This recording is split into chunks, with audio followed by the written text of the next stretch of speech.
All my dear friend, मैं RB लेगा हमारे और आपके अपने यूट्यूब चैनल मैथ्स टॉपिक पर आप सभी का एक बार फिर से हार्दिक स्वागत करता हूं, हार्दिक अभिनंदन करता हूं।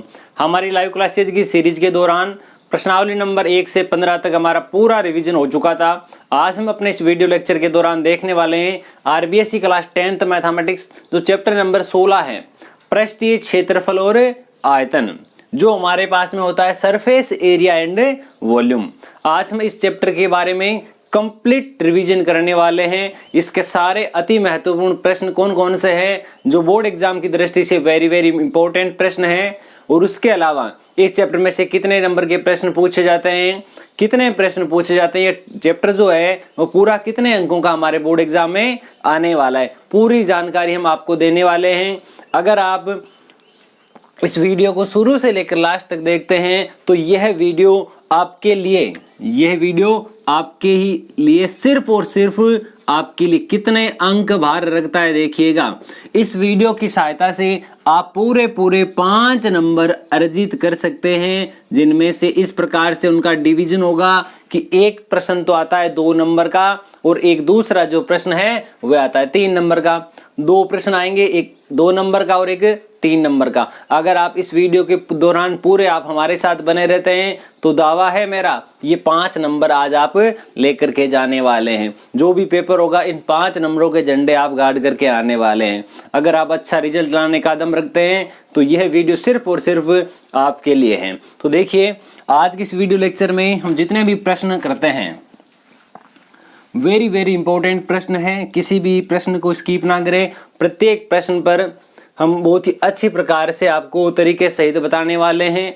कोई भी प्रश्न हो उसके लिखने का जो तरीका है, जो हमारी लेखन शैली है वो एकदम अच्छी होनी चाहिए। तो देखिए, हम पहले प्रश्न से शुरुआत करते हैं। सबसे पहले हम कुछ इस प्रकार का प्रश्न ले लेते हैं, जैसे कि हमारे पास में आज का पहला प्रश्न होगा कि एक घन के एक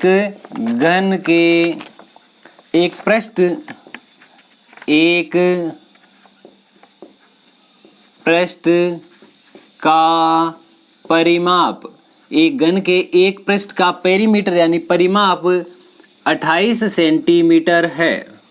कितने सेंटीमीटर है? 28 सेंटीमीटर है। तो घन का आयतन ज्ञात करो, घन का वॉल्यूम यानी आयतन ज्ञात करो। ये हमारे आज का पहला प्रश्न है। तो देखिए, यह जो प्रश्न है एक घन से संबंधित है। यह प्रश्न अगर हमारे पास में 2 नंबर का पूछा जाए तो सबसे पहले जैसे ही हमें घन नाम दिखाई दिया, इस घन से संबंधित फॉर्मूले जो है हमारे दिमाग में आ जाने चाहिए कि जो घन है उसके परिमाप का फॉर्मूला क्या होता है, एक पृष्ठ के परिमाप का फॉर्मूला क्या होता है, जो घन है उसका वॉल्यूम क्या होता है। सारे जो फॉर्मूले हैं, घन की डिजाइन जो है वो हमारे दिमाग में छप जानी चाहिए। मतलब एक अगर घन की बात करूं तो एक घन जो होता है वो इस प्रकार का होता है। एक घन में 6 फलक होते हैं। कितने फलक होते हैं? 6। उसके अलावा हमारे पास में क्या होते हैं? शीर्ष होते हैं। कितने? 8 शीर्ष होते हैं ये वाले। अब बच गए 12 किनारे भी होते हैं। तो इसके लिए हमारे पास ये वाला एक किनारा, ये वाला दूसरा किनारा, ये तीसरा किनारा, ये नंबर 4 किनारा, 4 किनारे हो गए। अब इसके अलावा ये देखिए, ये 5 नंबर किनारा, ये 6 नंबर, ये 7 नंबर और ये 8 नंबर तक हो गए। अब ये वाला 9 नंबर, ये वाला 10 नंबर, ये वाला 11 नंबर और ये वाला 12 नंबर। यानी एक घन में 6 फलक यानी फेसेज यानी सतह। जिस प्रकार एक कमरे को बनाने के लिए हमारे पास में 4 दीवारें, एक फर्श और एक छत की आवश्यकता होती है, तो ये इसके क्या कहलाते हैं? इसके पृष्ठ कहलाते हैं, इसके सतह कहलाते हैं, इसके फेसेस कहलाते हैं। अगर मैं घन की बात करूं तो घन का प्रत्येक फलक जो है वो एक स्क्वायर के जैसा होता है। एक किस आकार का होता है? एक वर्ग के आकार का होता है। किस आकार का होता है? एक वर्ग के आकार का। अब हमें क्या दिया हुआ है? इसके एक पृष्ठ का परिमाप दिया हुआ है। हमें क्या दिया हुआ है? इसके एक पृष्ठ का परिमाप। तो यहां देखिए, मैं लिखता हूं सबसे पहली लाइन तो मुझे क्या लिखनी पड़ेगी कि घन के एक पृष्ठ का परिमाप दिया हुआ है। इसके लिए घन का प्रत्येक जो पृष्ठ है वह किस आकार का है वो हमें लिखना पड़ेगा इस प्रश्न में। हमारे पास में जो आंसर की पहली लाइन लिखनी है वो ऐसी लिखेंगे। देखिए पहली लाइन ये लिखेंगे, जो पृष्ठ की बात हो रही है तो यहां लिख देता हूं कि हमारे पास में जो घन होता है, घन का प्रत्येक पृष्ठ, घन का प्रत्येक पृष्ठ वर्गाकार होता है। एक घन को बनाने के लिए 6 पृष्ठों की आवश्यकता होती है। प्रत्येक पृष्ठ वर्ग के आकार का होता है, यानी कि इसमें 6 किसकी आवश्यकता हुई, वर्गों की आवश्यकता हुई। तो ये वाला जो हमें परिमाप दिया हुआ है वह एक वर्ग का परिमाप है, न कि पूरे घन का। बोला एक पृष्ठ का परिमाप, यानी कि किसका परिमाप, वर्ग का परिमाप। इसलिए हम कह सकते हैं कि वर्ग का परिमाप, या ऐसा लिख दो एक पृष्ठ का परिमाप। ये हमारे पास में क्या हो जाएगा, वर्ग के परिमाप का हमारे पास में फॉर्मूला होता है कि 4 गुणा भुजा। क्या होता है, 4 गुणा भुजा। और बराबर में मेरे पास में जो मान दिया गया है वह मान है 28 सेंटीमीटर। अब हम क्या करेंगे, मैं यहां से ऐसा लिख सकता हूं कि 4 मेरे पास में यहाँ गुणा में था, आगे जाएगा तो भाग में चला जाएगा, तो भुजा बराबर आ जाएगी मेरे पास में 28/4 यानी कि 7 सेंटीमीटर। यह जो भुजा आई है उस वर्ग की भुजा भी है तथा इस घन की भुजा भी है। यहां मैं लिख देता हूं, अतः घन की भुजा, घन के भुजा की लंबाई, जो घन है उसकी भुजा कितनी आ गई हमारे पास में, भुजा आ गई 7 सेंटीमीटर। मुझे पूछा गया है उसका आयतन ज्ञात करो। हमें पता होना चाहिए जो घन का वॉल्यूम होता है, जो आयतन होता है, उसका फॉर्मूला क्या होता है। तो घन का आयतन, घन के आयतन का फॉर्मूला होता है भुजा क्यूब, यानी भुजा गुणा भुजा। 7 का क्यूब होता है हमारे पास में 343 और ये आगे सेंटीमीटर क्यूब। ये हमारे आज का पहला प्रश्न यहाँ कंप्लीट होता है। आपको ये प्रश्न किस प्रकार का लगता है नीचे कमेंट सेक्शन में लिखकर जरूर बताएं। अब देखो, अब हम इससे आगे बढ़ते हैं। हम जो भी प्रश्न कर रहे हैं, मैं आपको शुरुआत से प्रश्न रिपीट करके बता देता हूं। कोई भी प्रश्न हो सबसे पहले आपको प्रश्न बताया जाता है। अगर आपको वे आता है तो जब तक मैं यहाँ आंसर बता रहा हूं तब तक आप अपना कॉपी में आंसर कीजिए, और उसका जो आंसर आपके पास में निकल के आता है उसको कमेंट सेक्शन में लिखकर जरूर बताएं। मैं आज के दूसरे प्रश्न की बात करता हूँ। दूसरा प्रश्न है हमारा जो घनाभ से संबंधित है, पर उसकी जो भाषा है, उसकी जो प्रश्न की लैंग्वेज है वो थोड़ी सी चेंज करके दी गई है। एक बार देखिएगा, बहुत ही शानदार प्रश्न है। प्रश्न कुछ इस प्रकार से है कि यदि एक समांतर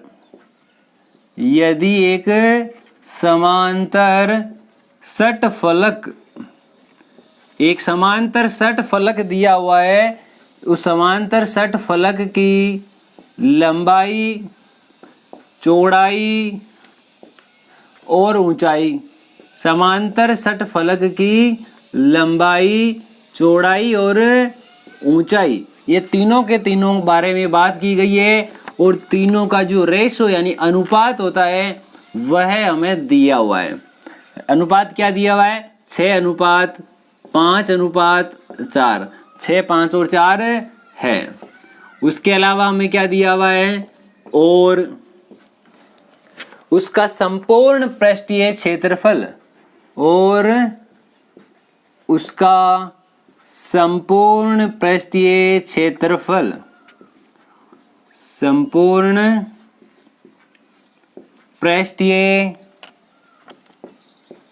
क्षेत्रफल, जो इसका संपूर्ण पृष्ठीय क्षेत्रफल है वह हमारे पास दिया हुआ है कि 33,300 वर्ग सेंटीमीटर या फिर सेंटीमीटर स्क्वायर।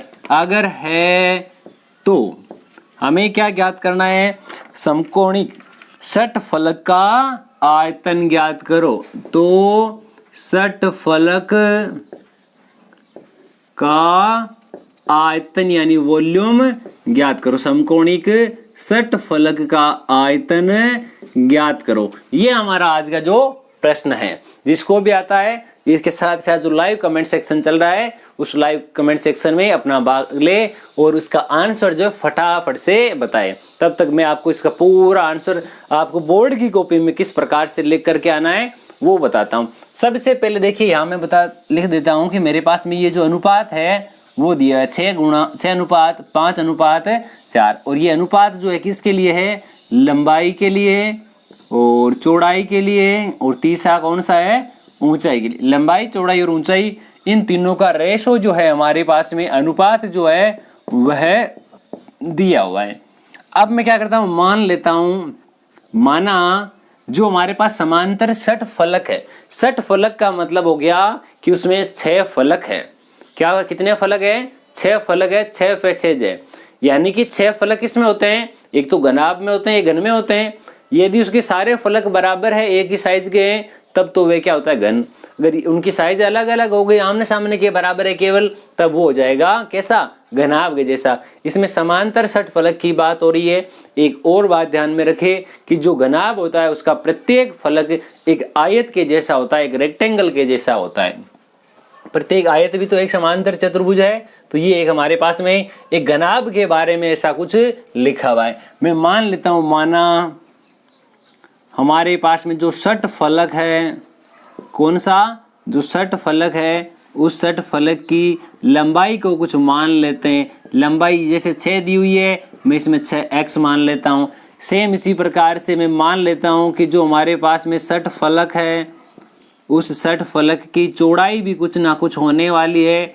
तो जिस रूप में ये दिया हुआ है, इसको 5x मान लेंगे और इसको 4x मान लेंगे। ये षटफलक की क्या हो जाएगी, ऊंचाई हो गई।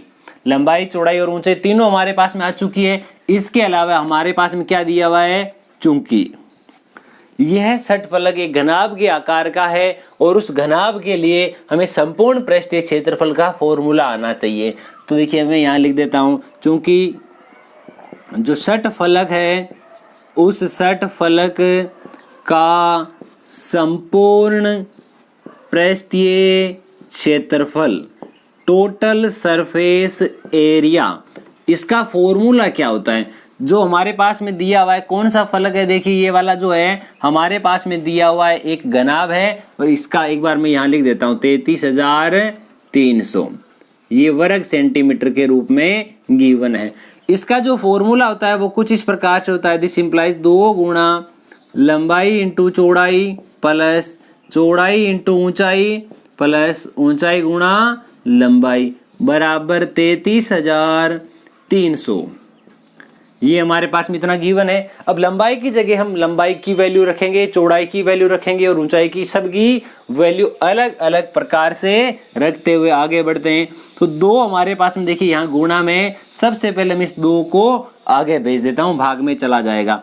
यहाँ मेरे पास लंबाई है और लंबाई का मान मेरे पास में लिखा हुआ है 6x, चौड़ाई की जगह 5x, तो यहाँ आ जाएगा 5x गुणा 4x प्लस 4x गुणा 6x। ये हमने सारा लिख दिया, ये हमारे पास में बच गया। और आगे की साइड जो राइट हैंड साइड है उसकी जगह आ जाएगा मेरे पास में 33,300/2। अब इनके लिए भी कुछ देखते हैं कि कितनी क्या वैल्यू निकल के आती है। 6 गुणा 5 हमारे पास हो जाएगा 30x² प्लस 5 गुणा 4 ये हो जाएगा मेरे पास में 20x² प्लस 4 गुणा 6 हो जाएगा मेरे पास में 24x² बराबर वैल्यू सेम रहने वाली है 33,300। या ऐसा करो आप इसका आधा कर दो, क्योंकि बट्टे में हमारे पास में 2 लिखा हुआ है, 3 में 2 का भाग है हमारे पास में 1 बार, 1 और बच गया, 1 और 3 13, 13 में जाता है 6 बार और 1 बच गया। अब 13 में जाता है 6 बार और 1 बच गया और ये हमारे पास 5 बार और ये 16,650 हमारे पास यहाँ से आया, इसका 2 का भाग देने के उपरांत। अब यहाँ अगर इन तीनों को जोड़ेंगे तो 74 हो जाएंगे, 74 हो जाएंगे। 74 बार हमारे पास लिखा है एक्स स्क्वायर बराबर लिख दिया गया 16,650। अब हम क्या करेंगे, मेरे पास में जो एक्स स्क्वायर लिखा हुआ है ये जो गुणा की वैल्यू है आगे जाने के बाद में हमारे पास भाग में हो जाएगी, और मैं यहाँ लिख देता हूँ 16,650/74। अब इस वैल्यू को हमें क्या करना है, इस वैल्यू को छोटा करते जाना है। या फिर दूसरा काम यह है, अगर डायरेक्ट इस संख्या का भाग इसमें जाता है तो उसमें सीधा ही इसमें भाग लगा दो। जो तरीका आपको सूटेबल लगे उस तरीके से आप इसकी वैल्यू फाइंड आउट कर सकते हैं। तो देखिए मैं इसका भाग इसमें लगाता हूं, कितनी बार इसमें भाग जाता है। तो देखिए चेक करते हैं हम, जब पहले भाग लगाया जाएगा, जब 74 का भाग इसमें लगाया जाता है तो देखिए एक 74 का डबल होता है 148, यानी 2 बार इसमें भाग पूरा जा रहा है पहले। तो जब 2 बार भाग चला जाएगा तो यहाँ 48 और इसमें मेरे पास में 18 का फर्क है। 18 तो वो वाले और ये वाला 185 में मेरे पास 2 बार चला जाएगा। अब जो रिमाइंडर बचा उसके साथ जैसे 0 लिखेंगे हमारे पास में पूरा 5 बार भाग जाता है, और यह वैल्यू हमारे पास में किसकी आ गई, एक्स स्क्वायर की। अब मुझे पता है कि मैं जैसे ही ये स्क्वायर यहाँ से हटा देता हूँ तो स्क्वायर हटाने का मतलब है आगे जो राइट हैंड साइड है उसके ऊपर अंडर रूट का निशान आ जाता है। अंडर रूट का निशान आ गया, अंडर रूट में संख्या लिखी हुई है, ये वाली जो संख्या है वो मेरे पास में 15 का स्क्वायर होती है। तो मेरे पास में x जो है, x की वैल्यू आ गई 15 सेंटीमीटर। x का मान हमारे पास में जो भी आया है उस x की वैल्यू की सहायता से मैं लंबाई, चौड़ाई और ऊंचाई इसकी निकाल सकता हूं।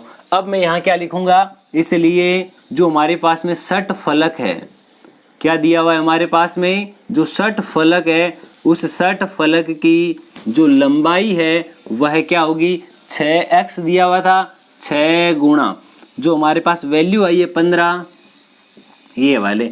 अब हम मुझे क्या करना है, इन दोनों को गुणा करना है। हमारे पास में यह वैल्यू आ जाएगी 90 सेंटीमीटर। दूसरा काम मुझे लिखना है, दूसरी लाइन जो मेरे पास में होगी कि जो हमारे पास में 60 फलक है उस 60 फलक की ब्रेथ यानी चौड़ाई हमारे पास में कितनी है वो हम लिखते हैं, वो दिया हुआ है 5 गुणा x, ये हो जाएगा 75 सेंटीमीटर। तीसरा हमारे पास में होता है कि जो हमारे पास में 60 फलक हमारे पास में दिया हुआ हेक्सागोनल, उस हेक्सागोनल की ऊंचाई हमारे पास में क्या होगी, तो ये होता है हमारे पास 4 गुणा x यानी का 60 सेंटीमीटर। हमारे पास लंबाई, चौड़ाई, ऊंचाई आ गई। आपको यहाँ तक भी पूछा जा सकता है। इसके आगे यहाँ इस प्रश्न में हमारे पास आयतन पूछा गया है। आपको क्या क्या पूछा जा सकता है वो बात कर देता हूँ। आपको इस 60 फलक का आयतन पूछा जा सकता है। इस 60 फलक के लिए आपको विकर्ण की लंबाई भी पूछी जा सकती है। क्या पूछी जा सकती है, विकर्ण की लंबाई। या पहले वाले प्रश्न की प्रकार की बात की जाए तो पूछ लिया जाए इसके बड़े वाले फलक का परिमाप ज्ञात करो, कुछ भी पूछा जा सकता है। ये हमारे को तरीका आना चाहिए कि कौन सी चीज पूछे तब किस प्रकार से हल करना है। तो 60 फलक जो है उसका वॉल्यूम हमारे पास में फॉर्मूला क्या होता है, लंबाई गुणा चौड़ाई गुणा ऊंचाई। हमारे पास में देखिए लंबाई जो है उसकी वैल्यू हमारे पास 90 दी हुई है, ये हमारे पास में इसकी चौड़ाई और ये हमारे पास में इसकी ऊंचाई। अब इन तीनों को आपस में गुणा करना है। तो देखिए ये हमारा जो है अपने स्थान पर रहेगा, ये एक 0 अपने स्थान पर। 6 गुणा 5 हमारे पास 30 हो जाएंगे, हासिल के 3 बचेंगे। 6 गुणा 7 42 और 3 45 हो गए। यहाँ तक काम हो गया। 1 2 और ये वाला 3 हमारे पास शून्य आ जाएंगे। अब 45 को मुझे 9 से गुणा करना है। 9 गुणा 5 हमारे पास में 45 हो गया, हासिल के फिर से 4 बच गए। 36 और 4 हमारे पास में 40 हो गए। ये जो आयतन आया है वह हमारे पास में सेंटीमीटर क्यूब में है। अगर आपको इसको मीटर में चेंज करना है या किसी भी अदर यूनिट में चेंज करना है तो आप इसमें भाग लगा करके कर सकते हो। आप जानते हैं कि सेंटीमीटर को मीटर में किस प्रकार से कन्वर्ट किया जाता है। तो आज का ये प्रश्न भी हमारा यहाँ कंप्लीट होता है। ये आपको किस प्रकार का लगता है साथ ही साथ लाइव कमेंट सेक्शन में लिखकर बताते रहिए। जितने भी लोग हमारे साथ में लाइव जुड़े हुए हैं उन सबका बहुत बहुत धन्यवाद। उन सबको एक बार फिर से गुड इवनिंग। देखिए अब मैं आगे वाला जो प्रश्न है उसकी बात करता हूं। हमारा जो नेक्स्ट क्वेश्चन है वो किस प्रकार का दिया हुआ है, देखिएगा। जितने भी प्रश्न आपके लिए लेकर आए हैं वो एकदम शानदार से शानदार प्रश्न है। इस पूरे चैप्टर के जितने भी बहुत ही अच्छे अच्छे वाले प्रश्न बनते थे वो वाले हम आपके लिए लेकर आए हैं। ये मान लो कि हम आपके लिए संजीवनी बूटी लेकर आए हैं। अगर आपने ये संजीवनी बूटी ले ली तो आपका रिजल्ट बेहतरीन आने से कोई नहीं रोक पाएगा। तो बने रहिए हमारे साथ, आगे बढ़ते हैं। देखिए हम जो अपना नेक्स्ट प्रश्न लेकर आए हैं वो अपना नेक्स्ट प्रश्न कुछ इस प्रकार से है कि आगे वाला प्रश्न में लिखा हुआ है कि एक बगैर ढक्कन का कोई बक्सा दिया हुआ है, कोई संदूक दिया हुआ है, ऐसा ही कुछ लिखा है। प्रश्न ऐसा है, एक बगैर ढक्कन का बक्सा यानी कि हमारे पास में सीधा सा दिमाग में आना चाहिए कि बक्सा होता किस प्रकार का है। पहले मैं एक छोटा सा बक्सा बनाता हूं। देखिए यहाँ पर मैं एक बक्सा होता कैसा है, घनाभ के आकार का होता है, सीधा सा हमें पता है कि एक क्यूबॉइड के जैसा होना चाहिए था। ये मैं मान लेता हूं कि यह मेरे पास में कोई एक बक्से का रूप है, ये वाला ऐसा कोई बक्सा होता है।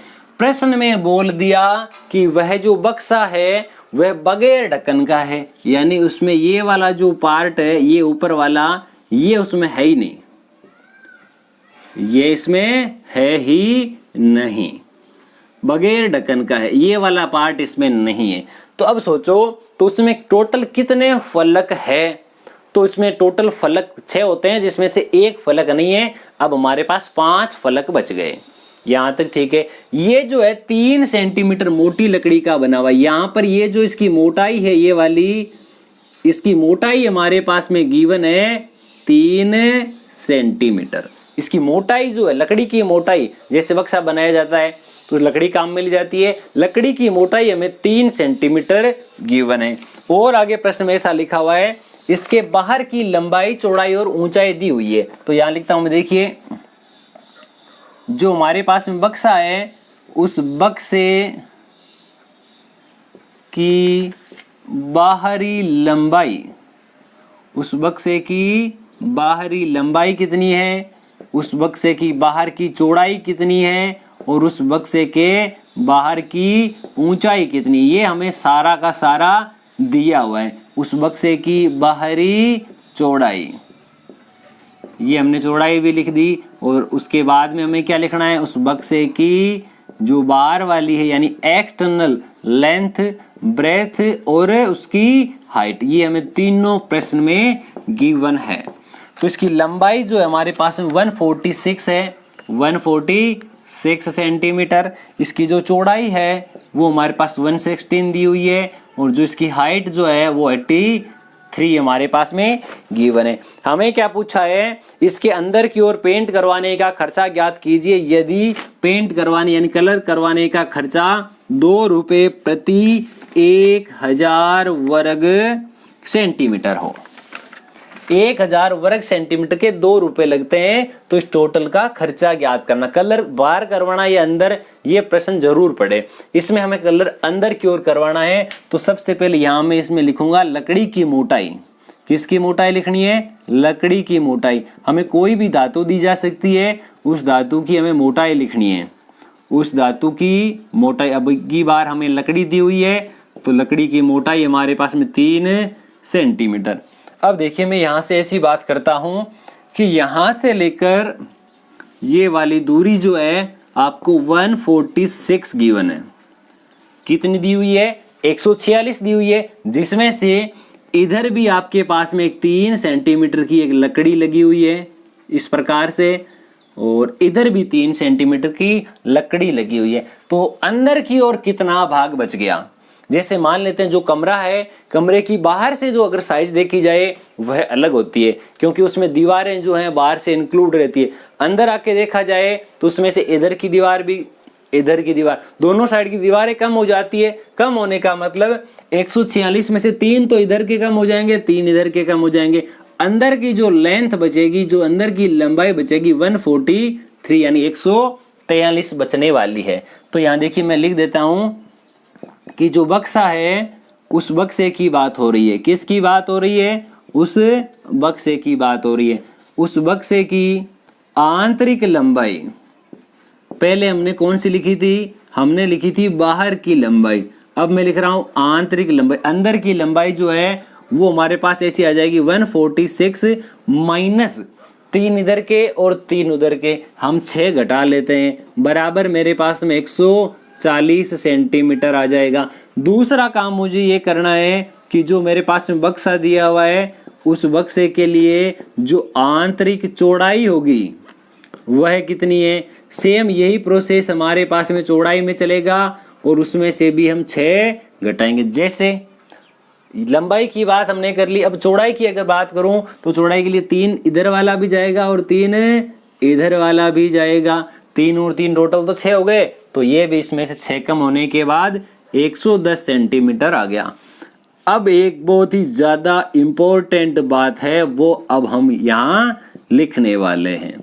प्रश्न में लिखा हुआ था एक बगैर ढक्कन का संदूक है, बक्सा है, जो भी हमारे पास में गिवन है, नाम इसका कुछ भी दिया जा सकता है। वैसे भी हम जानते हैं कि नाम में क्या रखा है, काम में रखा है।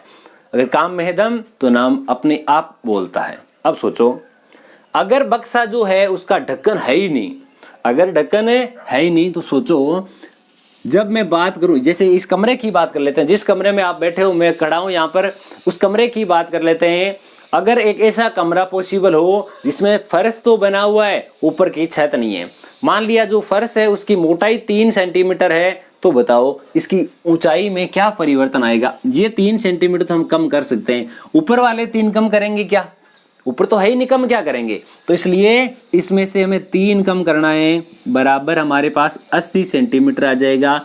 ये विशेष ध्यान रखें कि इन दोनों में 6 कम क्यों किया और इसमें से 3 कम क्यों किया, क्योंकि ऊपर का ढक्कन इसमें है ही नहीं।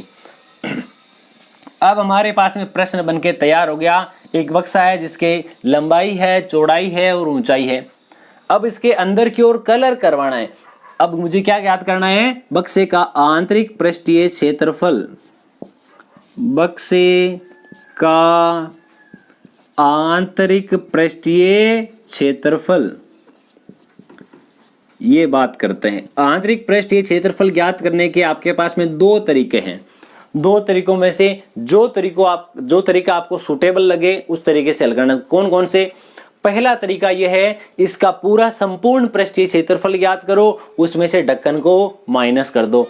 दूसरा तरीका ऐसा है कि आप ऐसा लिख दो कि 2 गुणा लंबाई प्लस चौड़ाई गुणा ऊंचाई।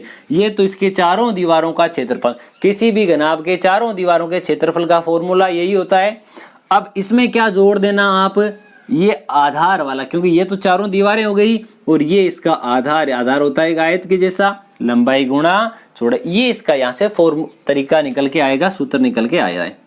2 हमारे पास में एज इट इज है, लंबाई हमारे पास में 140 दी हुई है, चौड़ाई हमारे पास में दी हुई है और ऊंचाई की जगह में लिख देता हूं 80 और प्लस में 140 गुणा 110। अब देखो इन दोनों को जोड़ने पर मेरे पास 250 आता है। कितना आता है? 250। 250 को 2 से गुणा करोगे तो आपके पास आएगा 250 का डबल 500। 500 गुणा 80 प्लस इन दोनों का भी गुणा कर लेते हैं। मेरे पास में 2 तो 0 आने वाले हैं। जब 14 को 11 से गुणा करेंगे तो मेरे पास आएगा 154। अब इन दोनों का आपस में मल्टीप्लाई करते हैं। 8 गुणा 5 ये होता है हमारे पास में 40 और 2 ये वाला 1 3 0 1 2 3 0 प्लस 15,400। अब इन दोनों को भी आपस में जोड़ देते हैं। 40,000 और 15,000 मेरे पास में कितने हो जाएंगे? 55,400। और ये सारी की सारी जो वैल्यू है वह सेंटीमीटर में आ रही थी। तो जो पृष्ठीय क्षेत्रफल है वह हमारे पास में सदैव एक वर्ग इकाई के रूप में होता है, वर्ग सेंटीमीटर के रूप में होने वाला है। तो इसको मैंने लिख दिया कितने वर्ग सेंटीमीटर। अब जो प्रश्न थी, प्रश्न की लास्ट लाइन पे वापस विचार करते हैं कि प्रश्न की जो लास्ट लाइन हमारे पास में है किस प्रकार की। प्रश्न में लिखा था इसके ऊपर बाहर अंदर की ओर कलर करवाना है और कलर करवाने का जो खर्चा दिया हुआ है वो व्यय दिया हुआ है हमारे पास में, एक्सपेंडिचर दिया हुआ है वो हमारे पास इस प्रकार का है। 2 रुपए लगते हैं 1000 वर्ग सेंटीमीटर के। कितने रुपए? 2 रुपए। तो हम लिखेंगे यहाँ, देखिए किस प्रकार से हमारे पास में, इसके नीचे लिखना है, ठीक है। इस प्रकार से आप लिख देना कि 1000 सेंटीमीटर स्क्वायर यानी 1000 वर्ग सेंटीमीटर में पेंट करवाने का खर्चा, पेंट करवाने का खर्च। हमारे पास में अगर 1000 वर्ग सेंटीमीटर में कलर करवाया जाए तो हमारे पास में 2 रुपए लगते हैं। ठीक है, ये यहाँ नीचे लिखने की बात है, यहाँ जगह की कमी के कारण मैं यहाँ इसको लिखता हूँ। लिखने का जो तरीका है उसको एकदम ऐसा लिख करके आना है कि कॉपी में जो चेक करने वाला है उसको देखते ही मजा आ जाना चाहिए, ऐसा सोचना चाहिए अरे वाह मजा आ गया। कैसे कि देखिए लिखने का जो तरीका है, ये सारी लाइनें जो मैंने लिखी है उनका स्टार्टिंग पॉइंट जो है जहां से ये शुरू हो रही है वो सबका समान है, और जहां ये वाली जो लाइन्स लिखी हुई है उन सब का स्टार्टिंग पॉइंट भी मैंने सबका सेम लिखा है। जो बराबर के निशान लिए मैंने वो लगाना भी कंपलसरी है। जहां पर मैंने जो लाइन लिखी है, जो इसके सब के यूनिट लिखे हैं, यूनिट भी लगाना कंपलसरी। यानी प्रत्येक चीज को हम छोटी छोटी चीजों से लेकर के एक बहुत बड़ा रिजल्ट बनाने वाले हैं। वो हमारे ऊपर डिपेंड करता है कि हम आगे वाले के लिए कितना लिख कर आ सकते हैं। इसके लिए अलग से कुछ नहीं करना पड़ता, प्रश्न सभी करके आते हैं। प्रश्न जो हमारे पास में बोर्ड पेपर में 30 प्रश्न आते हैं वो पूरे 30 में से 30 अटेंड करने वाले बहुत ही ज्यादा होते हैं, पर इतिहास रचने वाले बहुत ही कम होते हैं, क्योंकि हमें पता है कि जो लेखन शैली है वह जब तक परफेक्ट नहीं होगी वह अगले वाले कॉपी चेक करने वाले पर इंप्रेशन नहीं डाल पाती। तो बहुत ही अच्छे अच्छे सुंदर सुंदर हमें वर्ड लिख करके आने, ताकि प्रत्येक वर्ड वो आसानी से समझ सके। 1000 जो हमारे पास वर्ग सेंटीमीटर है उसमें कलर करवाने का खर्चा दिया हुआ है, तो यहाँ मैं लिखूं 1 वर्ग सेंटीमीटर में कलर करवाने का खर्चा, 1 वर्ग सेंटीमीटर में पेंट करवाने का खर्च। तो ये क्या हो जाएगा, यह हमारे पास हो जाएगा कि 2 तो पहले दिया हुआ था और ये बट्टे में आ जाएगा 1000, इतने रुपए लगते हैं। ये तो 1 सेंटीमीटर के लगते हैं। हमारे पास में टोटल कितने हैं, 55,400। कितने हैं, 55,400। 55,400 वर्ग सेंटीमीटर में कलर करवाने का खर्चा। तो हम लिखेंगे 2/1000 गुणा 55,400। 1 0 2 0, ये दोनों जीरो कैंसिल हो गए। अब हम क्या करेंगे, मुझे एक काम करना है, इन दोनों को आपस में मल्टीप्लाई कर लो। जहां मेरे पास में देखिए 554 है, 554 को जैसे ही 2 से गुणा किया जाएगा, सीधा सा काम है। हमें पता है अगर 550 होते तो 550 और 550 1100 हो जाते, ये 4 एक्स्ट्रा है तो 1108 हो जाएंगे, 1108 हो जाएंगे। भाग मुझे इसका लगाना है, तो इतने रुपए हमारे पास में खर्चा आने वाला है। तो यहाँ मैं लिख देता हूं इतने रुपए का खर्चा होगा। लास्ट में हम चाहे तो और लिख सकते हैं।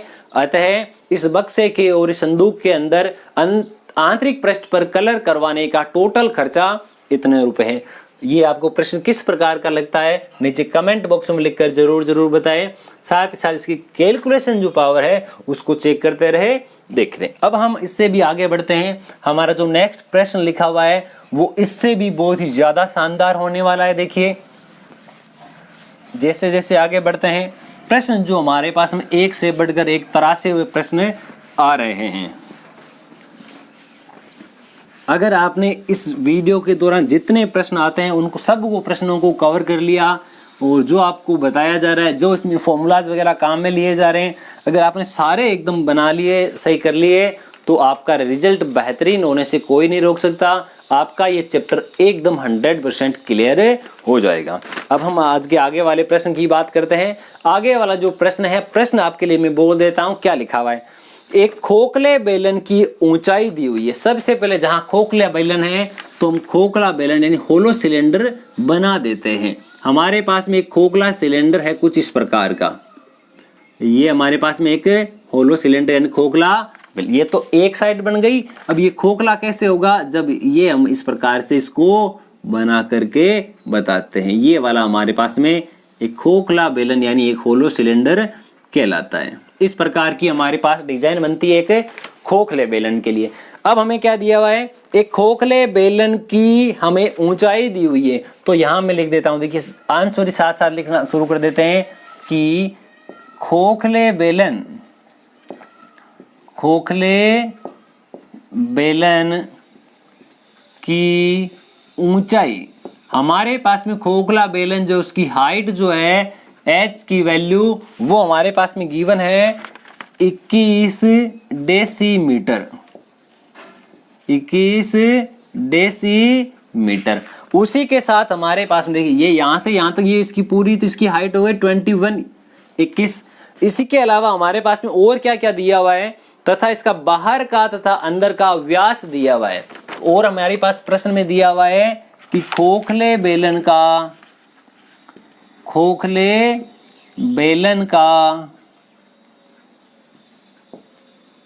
बाह्य व्यास, खोखले बेलन का बाह्य व्यास हमें दिया हुआ है। और हमें क्या दिया हुआ है, और इस प्रकार से दिया हुआ है कि जो खोखला बेलन है, क्या दिया हुआ है, जो हमारे पास में होलो सिलेंडर है उस खोखले बेलन का आंतरिक व्यास, कौन सा व्यास, आंतरिक व्यास, ये हमें दोनों के दोनों गिवन है, दिए गए हैं। कैसे कैसे है समझिएगा। जो हमारे पास में बाहर का व्यास है वो तो दिया हुआ है 10 सेंटीमीटर और अंदर का व्यास जो है वह हमारे पास में 6 सेंटीमीटर दिया हुआ है। हमें पूछा है बेलन का आयतन ज्ञात करो। क्या पूछा है, आयतन, इसका वॉल्यूम फाइंड आउट करना है। ये हमारा आज का प्रश्न हो गया। जितना मैंने कुछ लिखा है वो सारा प्रश्न में दिया गया था। मैंने आंसर के नाम से अब तक कुछ भी नहीं लिखा, ये केवल समझने के लिए मैंने एक डायग्राम बनाया है। तो देखिए सबसे पहली लाइन मैंने लिखी खोखले बेलन की ऊंचाई 21 डेसीमीटर, जबकि बाकी के जो वैल्यूज है वो हमारे पास सेंटीमीटर में है। तो सबसे पहले हमें ये ध्यान होना चाहिए प्रिय विद्यार्थियों कि सेंटीमीटर और डेसीमीटर में क्या रिलेशन होता है। तो मैं यहाँ लिख देता हूं कि मेरे पास में एक जो डेसीमीटर होता है, क्या होता है, एक डेसीमीटर जो होता है उसमें हमारे पास में 10 सेंटीमीटर होते हैं। कितने सेंटीमीटर होते हैं, हमारे पास में 10 सेंटीमीटर होते हैं। ठीक इसी प्रकार से और याद रख लीजिएगा, किसी प्रश्न में अगर काम आए तो 1 मीटर में हमारे पास में 10 डेसीमीटर होते हैं और 1 मीटर में हमारे पास, ये तो आप सब जानते हैं कि हमारे पास में 100 सेंटीमीटर होते हैं। इसी के साथ एक चीज और लिख देता हूं कि 1 सेंटीमीटर में 10 मिलीमीटर होते हैं। ये जो चार लिखे हुए हैं इनको आप आसानी से याद रख सकते हैं और ये कई जगह प्रश्नों में काम में आते रहते हैं।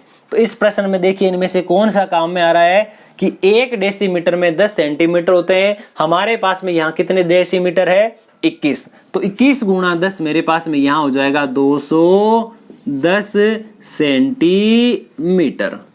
हम इसको इस प्रकार से चेंज कर दिया मैंने। अब देखिए मैं अंदर और बाहर वाले व्यास को भी काम में ले लेता हूं। व्यास हमारे पास में दिया हुआ है, इस व्यास को मैं त्रिज्या में बदल देता हूं। खोखले बेलन का बाहर का व्यास दिया है तो मैं लिख देता हूं खोखले बेलन का, खोखला जो बेलन है उसकी जो बाह्य हमारे पास में त्रिज्या है वह कितनी है। बाह्य त्रिज्या को देखिए हमारे पास में 2 त्रिज्या है, या तो उसको R1 और R2 के नाम से रिप्रेजेंट करो। अगर आप R1 और R2 के नाम से रिप्रेजेंट नहीं करते तो कैपिटल R नाम दे दो उसको। तो त्रिज्या कितनी हो जाएगी, ये 10 है तो 10 का ठीक आधा, यानी कि हमारे पास में 5 सेंटीमीटर हो जाएगा। ये क्या है, ये हमारे पास में जो खोखला बेलन है, जो होलो सिलेंडर दिया हुआ था, उस खोखले बेलन की बाह्य त्रिज्या हो गई। अब मैं बात करता हूं जो मेरे पास में खोखला बेलन है उसका जो आंतरिक व्यास है वो हमें दिया हुआ है। तो मैं यहाँ लिखता हूं खोखले बेलन की आंतरिक त्रिज्या जो इंटरनल रेडियस है हमारे पास में वह कितनी है, क्योंकि जो एक्सटर्नल रेडियस है वो हमने लिख दी, ये हमारे पास में इंटरनल रेडियस है। इंटरनल रेडियस को मैं किसी से रिप्रेजेंट कर देता हूं स्मॉल r से, तो 6/2 मेरे पास आ गया 3 सेंटीमीटर। जहां तक मैंने लिखा है मुझे नहीं लगता किसी को भी, किसी भी विद्यार्थी को यहां तक दिक्कत है। मुझे इसका वॉल्यूम बताना है तो वॉल्यूम का फॉर्मूला लिखता हूं। चूंकि खोखले बेलन का आयतन, खोखले बेलन का आयतन। जो हमारे पास में खोखला बेलन है उसका आयतन क्या होगा? बेलन के आयतन का फॉर्मूला होता है पाई आर स्क्वायर एच। ये तो नॉर्मल बेलन जो है उसके लिए होता है। अगर हमारे पास में यहाँ डबल बेलन यानी कि होलो सिलेंडर दिया हुआ है तब हमारे पास में देखिए जो वॉल्यूम है वो भी इस प्रकार से आना चाहिए। हमारे पास रेडियस अलग अलग है, मैं किसी को कैपिटल आर से रिप्रेजेंट किया है, किसी को स्मॉल आर से। तो इन दोनों का जो अंतर है, बड़े वाला का अंतर माइनस छोटे वाले का अंतर, यही खोखले बेलन का अंतर कहलाता है, आयतन कहलाता है। दोनों में देखिए पाई कॉमन आ रहा है, अंदर मेरे पास बचेगा capital R square minus small R square, H भी मैंने कॉमन ले लिया। तो ये हमारे पास फॉर्मूला हो जाएगा। आप चाहो तो इसमें भी वैल्यू रख करके वैल्यू फाइंड आउट कर सकते हैं। देखिए पाई की वैल्यू हमें पता होती है, वी नो दैट 22/7 गुणा आर जो हमारे पास में बड़ा त्रिज्या जो हमारे पास में 5 है, ये 5 का स्क्वायर हो जाएगा माइनस स्मॉल आर का स्क्वायर यानी 3 का स्क्वायर गुणा एच यानी इसकी जो हाइट है हमारे पास में, हाइट कितनी है? हाइट हमें प्रश्न में गिवन है 210 सेंटीमीटर। 210 सेंटीमीटर। इस 7 का भाग इस 210 में जाता है हमारे पास में 30 बार। कितनी बार चला गया? 30 बार। अब मैं यहां लिख देता हूं, देखिए 22 गुणा 5 का स्क्वायर 25, 25 माइनस 9 मेरे पास बचेंगे 16 गुणा 30। ठीक है, अब यहां मैं लिख देता हूं, देखिए यहां पर मेरे पास आ जाएगा 22 को मैं लिख देता हूं 2 गुणा 11। 22 को क्या लिखेंगे? 2 गुणा 11, 16 गुणा 3, ये मेरे पास हो जाएगा 48 और ये 0 का 0। अब मैं क्या करता हूं, जो 48 है उसका डबल यानी इसको 2 से गुणा करना है, ये हो जाएगा मेरे पास 96, ये 0। अब इसको मुझे 11 से मल्टीप्लाई करना है, इसको देखिए 11 से भी गुणा कर देते हैं। जैसे ही हम 11 से गुणा करेंगे तो मेरे पास वैल्यू क्या आ जाएगी? 1 0 तो हमारे पास ऑलरेडी लिखा हुआ है, तो ये वाला 6 जो है मेरे पास में, देखिए सबसे पहले जो 0 है उसका तो एक बार काम, ये वाला हिस्सा 6 का 6 लिख दिया मैंने, 9 और 6 ये 15 हो गए, हासिल का 1 बच गया, 9 में 1 जोड़ दो 10। यानी मेरे पास में जो इसका आंतरिक जो खोखला बेलन है उसका जो आयतन है वो आया 10,560। अब आयतन हमेशा घन के रूप में होता है, क्यूब के रूप में होता है। लास्ट लाइन लिखेंगे, अतः खोखले बेलन का जो आयतन है वह हमारे पास में कितना आया? अरे कितना आया? 10,560। जो हमारे पास में रेडियस वगैरह है वो सारा इसमें रिप्रेजेंट कर देंगे, चाहे तो इसमें बीच में नाम लिख सकते हैं एक खोखला बेलन, ताकि दिखने में थोड़ा सुंदर दिखे। ये हमारे पास में क्या? होलो सिलेंडर, खोखला बेलन। ये हमारा आज का ये जो प्रश्न है वो भी यहाँ कंप्लीट होता है। ये प्रत्येक प्रश्न में ये बताते रहे कि आपको कौन सा प्रश्न किस प्रकार का लगता है। तो हम आगे बढ़ते हैं आज के इस प्रश्न में। आगे वाला जो प्रश्न है वो क्या दिया हुआ है, देखिए आगे वाला जो प्रश्न है वो अक्सर जिस भी स्कूल में आप अध्ययनरत है, जिस भी आप कोचिंग सेंटर में अध्ययनरत है, तो प्रत्येक स्कूल में ऐसा कोई ना कोई प्रश्न आपको परिबोर्ड के दौरान देखने को जरूर मिला होगा। प्रश्न हमारा कुछ ऐसा है कि ये 2 नंबर के लिए बहुत ही महत्वपूर्ण प्रश्न बनता है। प्रश्न मैं आपको लिए बताता हूं, देखिएगा एक रोलर है, प्रश्न आपके लिए लिख देता हूं, देखिए एक रोड रोलर है। उस रोलर की विशेषता ये है, उस रोड के रोलर की हमारे पास में जो लंबाई है वह 2 मीटर है और इसका जो व्यास है, इसका जो डायमीटर है वह हमारे पास में 1.4 मीटर है। दोनों चीजें हमारे पास में गिवन हो गई। तो आगे हम लिखेंगे ज्ञात कीजिए कि, आगे मैं क्या लिख देता हूं, ज्ञात कीजिए कि हमें क्या ज्ञात करना है? 5 चक्कर लगाने पर, 5 चक्कर लगाने पर कितने चक्कर लगा रहे हैं? 5 चक्कर लगाने पर जो हमारा रोलर है कितना क्षेत्रफल समतल करेगा? ये हमारा आज का प्रश्न हो गया। देखिए ये प्रश्न आपको किस प्रकार का लगता है, ये कितनों को आता है, कमेंट सेक्शन में लिखकर जरूर बताएं। 2 नंबर के लिए वेरी वेरी इंपॉर्टेंट प्रश्न बनता है। प्रश्न की भाषा थोड़ी सी बदल के दी हुई है, प्रश्न सेम उसी प्रकार का है जैसे प्रश्न अभी हमने हल किए हैं। तो देखिए सबसे पहला काम, जो रोलर है उस रोलर का नाम क्यों दिया, हमें केवल रोलर के जो पहिए से लेना देना है। ये ऐसा पहिया मैं मान लेता हूँ, ये कोई पहिया आगे वाला या पीछे वाला जो भी, ये रोलर का एक पहिया है। इस पहिए की लंबाई हमारे पास में दी हुई है 2 मीटर, इसकी जो लेंथ है वो हमें कितनी दी हुई है 2 मीटर। इसी के साथ हमें दिया हुआ इसका व्यास जो है 1.4 है, तो त्रिज्या मेरे पास हो जाएगी 1.4/2 यानी का 0.7 मीटर। अब ये जो डिजाइन बनती है, क्या मैं ऐसा कह सकता हूँ, ये जो मेरे पास डिजाइन बन के तैयार हुई, ये डिजाइन एक बेलनाकार डिजाइन है। लिखेंगे कैसे, पासा देखिएगा। सबसे पहले आप लिख करके आएंगे रोड रोलर की लंबाई बराबर ये वाली 2 मीटर।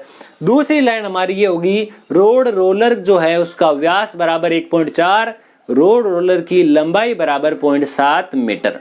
इतना लिखने के ठीक बाद अब क्या लिखने वाले हैं कि ये जो डिजाइन बनती है एक बेलनाकार है, तो रोड रोलर का पृष्ठीय क्षेत्रफल, क्योंकि देखिए ये जो है जैसे एक चक्कर लगाता है कहाँ से टिका हुआ है टायर, क्या इन दोनों साइड से टिका हुआ है, नहीं, ये केवल जैसे मैं मान लेता हूं कि मेरा ये जो मार्कर है वो एक बार के लिए रोलर का टायर है, तो ये केवल और केवल यहाँ से ये जो इसका कर्व सरफेस एरिया है, जो हमारे पास कवर्ड सरफेस एरिया है, जो इसका CSA वक्र पृष्ठीय क्षेत्रफल है, केवल उसी जगह ये वाला टच करेगा इस समतल को, जमीन को समतल करने के लिए।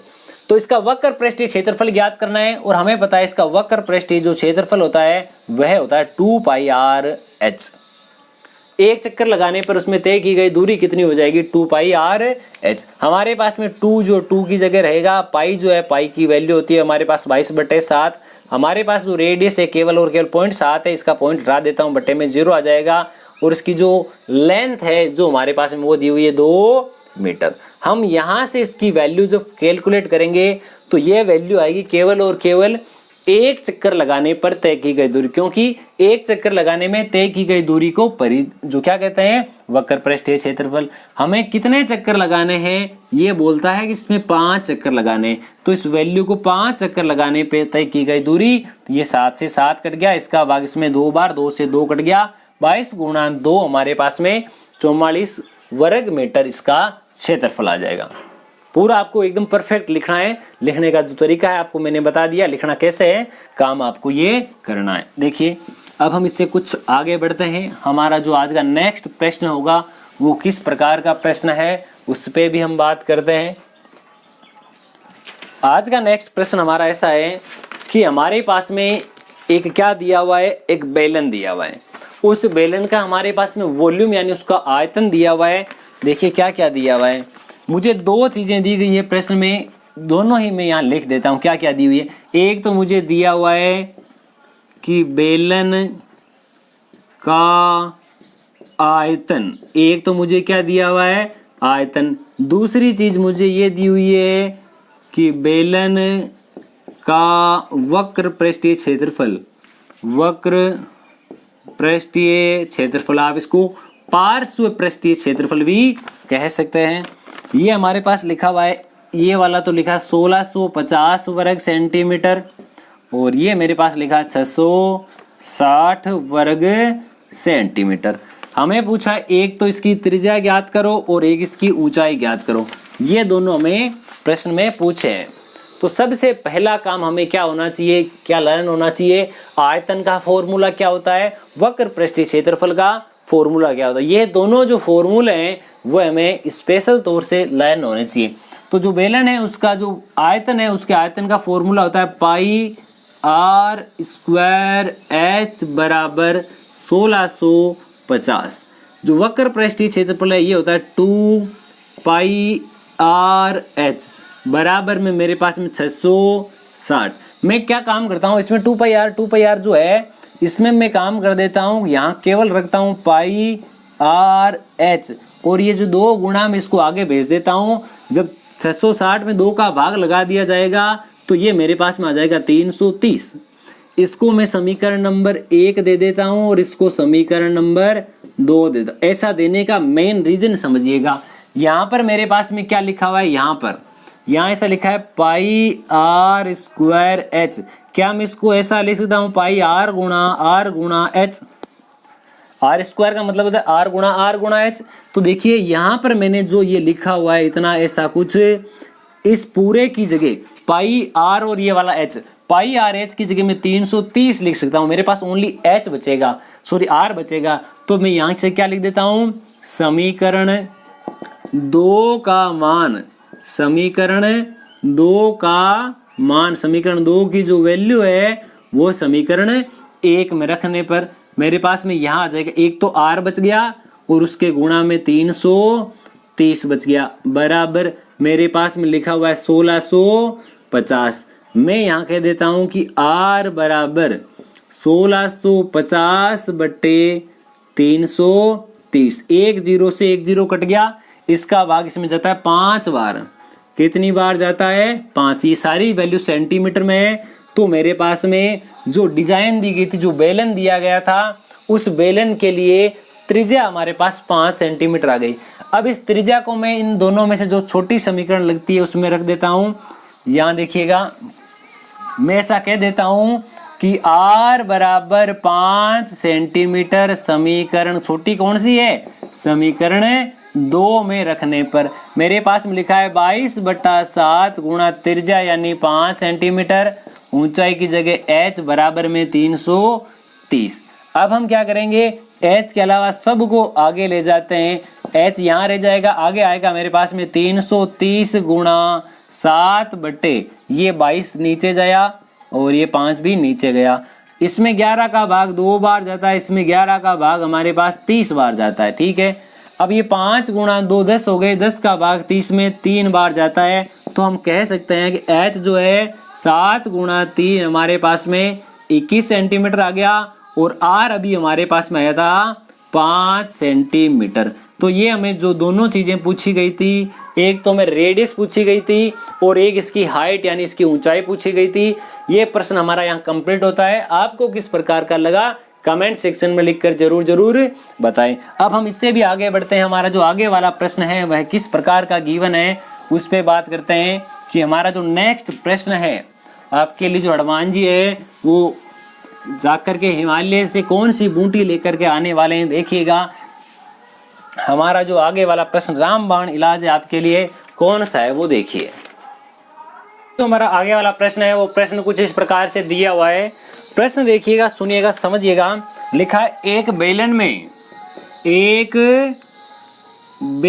में त्रिज्या और ऊंचाई का अनुपात हमें दिया हुआ है 1:3 तथा उस बेलन का आयतन हमारे पास में जो वॉल्यूम है वो हमारे पास दिया हुआ है 3234 वर्ग सेंटीमीटर। पूछा इसका संपूर्ण पृष्ठीय क्षेत्रफल ज्ञात करो। तो देखिए जैसे मैंने वो भी आपको भी बताया था, जो समांतर षटफलक वाला सेम उसी प्रकार से यह होगा। सबसे पहले मुझे लिखना है माना बेलन की त्रिज्या बराबर x, माना बेलन की ऊंचाई बराबर 3x, दोनों हो गए। उसके बाद बेलन के जो आयतन का फॉर्मूला होता है पाई आर स्क्वायर एच। आप पाई की जगह तो पाई रखेंगे, देखिए ये वाला पाई, त्रिज्या आर को आपने x माना है तो x का स्क्वायर आ जाएगा, गुणा h की जगह आप मानोगे 3x तो ये लिख दिया, बराबर आपके पास आएगा 3 2 3 4 3, ये 3 गुणा 22, ये 3 गुणा 22, 22 यहाँ गुणा में आगे जाएगा तो भाग में जाएगा। देखिए इस प्रकार से 3230 बटे में चला जाएगा 22, 7 यहाँ भाग में उधर जाएगा गुणा में, ये 3 यहाँ पर गुणा में आगे जाएगा तो भाग में। एक्स स्क्वायर को x से गुणा करोगे तो x का क्यूब आएगा। यहाँ अगर इसको आप सिंप्लीफाई करोगे, कैलकुलेट करोगे तो x की वैल्यू निकल के आएगी। x की वैल्यू जो आएगी वह हो जाएगी त्रिज्या, उसका 3 गुणा करेंगे तो हो जाएगा h। उसके बाद में हमें पूछे इसका संपूर्ण पृष्ठीय क्षेत्रफल, इसका टोटल सरफेस एरिया ज्ञात करो। तो इसके संपूर्ण पृष्ठीय क्षेत्रफल का फॉर्मूला लगा देना और वहां से हमारे पास में देखिए इसका जो संपूर्ण पृष्ठीय फॉर्मूला होता है वो क्या होता है, ये होता है पाई आर स्क्वायर एच, इसका क्या कौन सा होता है? ये तो पाई आर स्क्वायर जो होता है इसके आधार और ऊपर वाले दोनों वृत्तों का, एक वृत्त का क्षेत्रफल, ये दोनों वृत्तों का क्षेत्रफल, ये इसका वक्र पृष्ठ, ये क्षेत्रफल, इन दोनों में से जितना कॉमन आ रहा है वह कॉमन ले लो, अंदर बचेगा आर प्लस एच। ये होता है इसका टोटल सरफेस एरिया, जिसमें से ये वाला होता है इसका वक्र पृष्ठीय क्षेत्रफल, कर्व सरफेस एरिया। तो देखिए ये वाला फॉर्मूला इसमें अप्लाई करना और यहाँ से अच्छी प्रकार से आपके आंसर निकल करके आ जाएगा। अब हम उससे भी कुछ आगे बढ़ते हैं। देखिए आगे आने वाले जो प्रश्न है हमारे पास में किस किस प्रकार के दिए हुए हैं, आगे वाले प्रश्न पे बात करते हैं कैसा प्रश्न दिया हुआ है।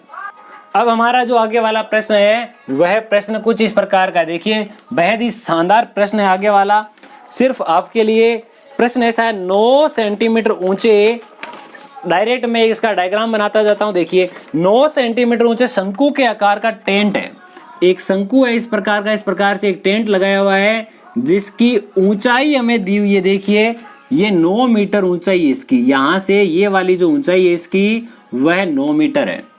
तथा यहां लिख देता हूं, देखिए जो शंकु है उस शंकु की हाइट, शंकु की ऊंचाई यानी h की वैल्यू हमारे पास में 9 सेंटीमीटर गिवन है।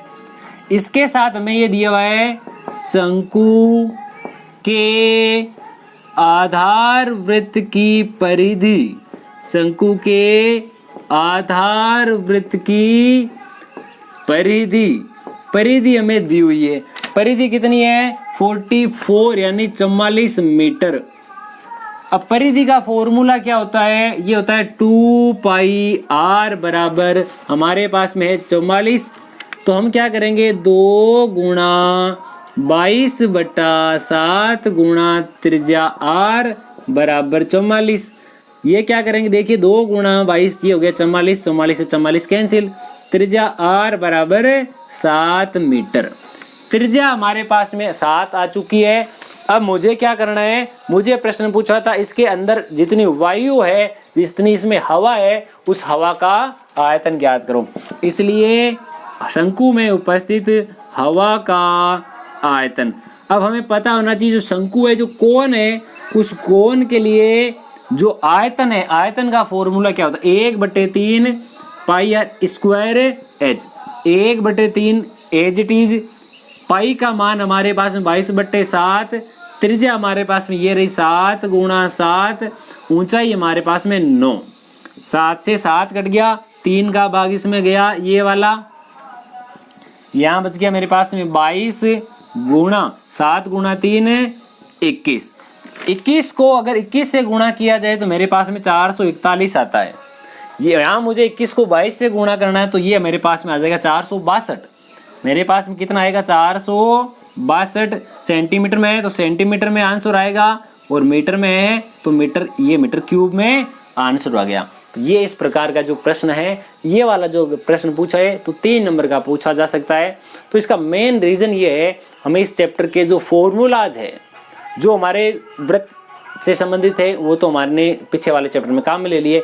इसमें कौन कौन से काम आते हैं? इसमें एक तो हमारे पास में घन से संबंधित आते हैं, एक हमारे पास में इसमें घनाभ से संबंधित आते हैं, एक इसमें हमारे पास में बेलन से संबंधित फॉर्मूले है, एक इसमें हमारे पास शंकु से संबंधित फॉर्मूले हैं, और एक इसमें हमारे पास में जो गोला या अर्धगोला है उससे संबंधित फॉर्मूले। ये हमारे पास इसमें 5 प्रकार के फॉर्मूलाज बनते हैं। अगर आपके फॉर्मूले याद है, हाँ मैं ऐसा मानता हूँ इस चैप्टर में थोड़े से फॉर्मूले ज़्यादा है, अगर फॉर्मूलों पे हमने फोकस किया तो ये 5 नंबर जो है वो हमारे अपने हो जाएंगे। तो आगे बढ़ते हैं। देखिए हमें ये 5 नंबर पूरे लेकर के आने हैं, एक भी नंबर इसमें से जाने नहीं देना है, पकड़ के रखना है इसको। तो इसको पकड़ के तब रख सकते हैं जब हमारे पास में सूत्रों की पकड़ होनी चाहिए। देखिए आने वाला जो प्रश्न है आगे वाला वो इस प्रकार के दिया हुआ है। एक त्रिज्य खंड की त्रिज्या हमारे पास 12 सेंटीमीटर है। एक त्रिज्य खंड है इस प्रकार से, ये वाला कोई त्रिज्य खंड, इस त्रिज्य खंड की त्रिज्या हमारे पास में 12 सेंटीमीटर है तथा बनने वाला जो कोण है 120 डिग्री है। ये हमारे पास प्रश्न है। और अब आगे क्या बोला सुनिएगा। सबसे पहले यहां मैं लिख देता हूं कि एक त्रिज्य खंड की त्रिज्या, एक त्रिज्य खंड की त्रिज्या जो त्रिज्यखंड की त्रिज्या है वह हमारे पास 12 सेंटीमीटर है। जो त्रिज्यखंड का कोण बनता है, जो एंगल बनता है, वह थीटा की वैल्यू 120 है। ठीक है, अब सुनिए, बोला इसकी सीधी कोरों को संपाती करके शंकु बनाया जाता है। सीधी कोरें कौन सी है? इसमें एक तो कोर यानी इसकी जो भुजा ये वाली और ये वाली, ये तो इसकी कवर्ड है, तो ये वाली सीधी है। ये सीधी कोरों संपाती यानी एक के ऊपर दूसरी। जैसे मैं आपको देखिए थोड़ा सा उदाहरण से समझाना चाहता हूँ। मैं मान लेता हूँ एक बार के लिए मेरे पास में कोई भी है इस प्रकार का एक जो है वो हमारे पास में क्या दिया हुआ है? त्रिज्यखंड। सीधी कोरों को संपाती करके मतलब एक इधर की भुजा और एक इधर की भुजा, इन दोनों भुजों को संपाती करने का मतलब है आपके पास में किस प्रकार से जो डिजाइन बनेगी वो ऐसी आ जाएगी। वो आपके पास जो डिजाइन बनने वाली है वह कुछ इस प्रकार से बन करके तैयार होगी है। अब ये जो डिजाइन है हमारे पास में ये एक शंकु के जैसी बन गई। ये जो हमारे पास में पहले देखिए इसकी जो त्रिज्या हुआ करती थी, देखिए इसके ऊपर मैं यहां से इसको उठा करके इसके ऊपर रखता हूं तो मेरे पास में शंकु बनेगा, यानी एक ऐसी डिजाइन बनेगी। देखिए ऐसे ये वाला उठाकर यहां रख दिया तो ये वाला जो भाग है वो तो ये रहा यहां पर। अब ये जो इसका पूरा एरिया था, यानी मैं कहूं इसका जो क्षेत्रफल था, किसका? त्रिज्यखंड का क्षेत्रफल। वह त्रिज्यखंड का क्षेत्रफल फॉर्मूला क्या होता है? Pi R square theta upon 360। वह अब क्या हो जाएगा? शंकु का वक्र पृष्ठीय क्षेत्रफल यानी पाई आर एल। समझिएगा क्यों बना। मेरे पास में मैं मान लेता हूं एक छोटा सा कपड़ा है, कपड़ा जो है इस डिजाइन का कटा हुआ है। आप ऐसा करके देखिए, कागज ले लीजिए, चाहे इस भुजा को इसके ऊपर रखिए, एक कोण बन जाएगा हमारे पास में, एक शंकु बन जाएगा। ये वाली जो दूरी थी वो तो हमारे पास इसमें चेंज हो गई। पहले मैं इसका क्या ज्ञात कर लेता हूं? क्षेत्रफल। तो यहां लिख देता हूं मैं त्रिज्यखंड का क्षेत्रफल। त्रिज्यखंड का क्षेत्रफल। इस प्रश्नों में विद्यार्थियों अक्सर समस्या आती है कि कोरों को संपाती करके शंकु कैसे बनाया जाता है। ये इस प्रकार से बनने का देखिए, त्रिज्यखंड के क्षेत्रफल का फॉर्मूला होता है pi R square theta upon 360 degree. Pi की वैल्यू हम सबसे पहले पुट कर देते हैं, 22/7 होती है। त्रिज्या हमारे पास में 12 गुणा 12 हो गई। थीटा जो एंगल हमारे पास 120 120 डिग्री बटे में 360। इसका भाग इसमें जाता है 3 बार, 3 का भाग इसमें जाता है 4 बार।